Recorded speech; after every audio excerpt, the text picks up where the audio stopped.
जहाजों को समुद्र में जल स्तर के नीचे स्थित चट्टानों की चेतावनी देने के लिए एक लाइट हाउस 80 डिग्री कोण वाले एक त्रिज्या खंड में 16.5 मीटर की दूरी तक लाल रंग का प्रकाश फैलाता है। समझ आई आपको ये स्टेटमेंट? अगर नहीं आई तो बच्चों वो ये कह रहा है जैसे ये समंदर होता है हमारा, आपने देखा है यहाँ पर एक समंदर होता है और उसके समंदर के किनारे एक लाइट हाउस होता है। ऐसे आपने अधिकतर मूवी में देखा होगा, व्हाइट सा हाउस होता है, ऊपर यहाँ पर एक लाइट, रेड लाइट जलती है और वो रेड लाइट प्रकाश फेंक रही है जैसे कि ये एरिया कवर कर रही है वो, इस तरीके से। तो ये 80 डिग्री ऐसे एरिया को कवर करती है, 80 डिग्री। और ये कितनी दूर किलोमीटर, यानी कि 16.5 किलोमीटर तक की दूरी पर ये कोई भी समंदर इतनी दूर से इसे देख सकता है। तो जब कोई ऐसे, यहां पर ये कोई त्रिज्या हो गई, ऐसे कोई मूव कर वृत्त बनाता है, और जो ये इसने खुद भी कहा है कि ये जो पोर्शन है ये एक त्रिज्या खंड है, तो वो चाहता है कि वो पूछ रहा है कि समुद्र के उस भाग का क्षेत्रफल ज्ञात कीजिए जिसमें जहाजों को चेतावनी दी जा सकती है।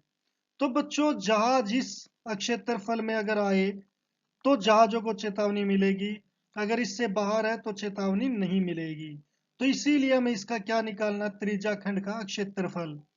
तो पहले हम लिखेंगे त्रिज्या खंड की, जो इसने खुद भी कहा है कि ये कितनी दूरी तक दूर का वो वार कर सकता है, वो सॉरी चेतावनी दे सकता है, 16.5 किलोमीटर तक। तो ये इसकी क्या हो गई, त्रिज्या। और ये हो गया केंद्र पर बना कोण।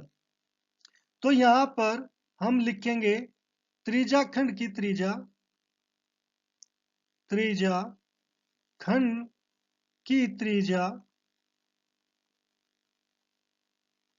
जिसे हम आर से शो करेंगे, वो है 16.5 किलोमीटर। अब केंद्र पर बना कोण,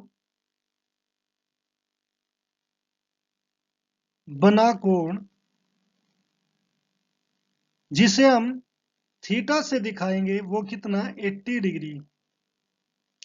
अब साथ में हमें क्या निकालना है कि जहाजों को चेतावनी दी जा सके, क्षेत्रफल, समूह उस भाग का क्षेत्रफल जिसमें जहाजों को चेतावनी दी जा सके।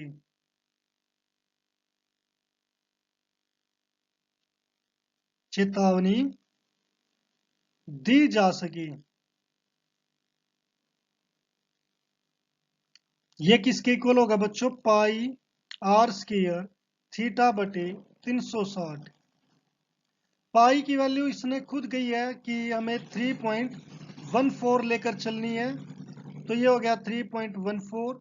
आर हमारे पास 16.5 किलोमीटर है, इसका स्क्वायर हो जाएगा। थीटा हमारे पास 80 है और ये 360 हो जाएगा। 0 से 0 कैंसल, 4 2 जा 4, 9 जा।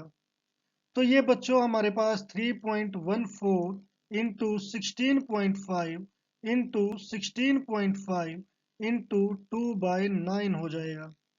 क्या अब हम इनमें से किसी चीज को डिवाइड कर सकते हैं? यहां से बच्चों ये 3 3 जा जाएगा और ये 3 5 जा 0.35, यानी कि 5.5 हो जाएगा। अब ऐसे ही ये 5.5 रह जाएगा। तो ये नीचे जो हमारा डिनोमिनेटर में है उसमें कुछ नहीं रहा।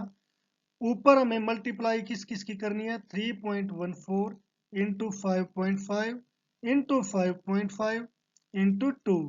तो सबसे पहले बच्चों आप इस 2 की मल्टीप्लाई इससे करें, ताकि आपको कम से कम ये दो चीजें आसानी से आप मल्टीप्लाई कर सको।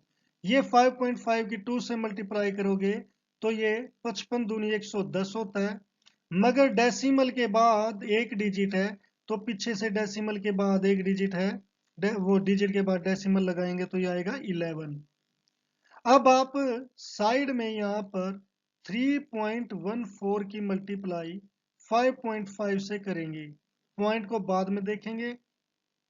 5 चौके 20, 5 एकम 5, 2 7, 5 तिया 15। यही आंसर हमारा नीचे होगा 0751, 0712, ये 671 हो गया। अब डेसिमल के बाद कितने डिजिट है बच्चों? एक, और ये दो, तीन हो गए। तो 1 2 3, यानी कि हमारा आंसर आ गया 17.27। इसकी मल्टीप्लाई अब हमें 11 से करनी है, जो हमारा ये 11 था इससे। तो 11 से करेंगे तो ये 7271, 7271 होगा 79981। तो हमारा एरिया आ गया 18997। मगर बच्चों यहाँ पर ये 2 डिजिट थे डेसिमल के बाद, तो पीछे से तो ये डिजिट छोड़ दिए, हमने डेसिमल लगा दिया यहाँ पर। तो हमारा आंसर आ गया 189.97 किलोमीटर स्क्वायर।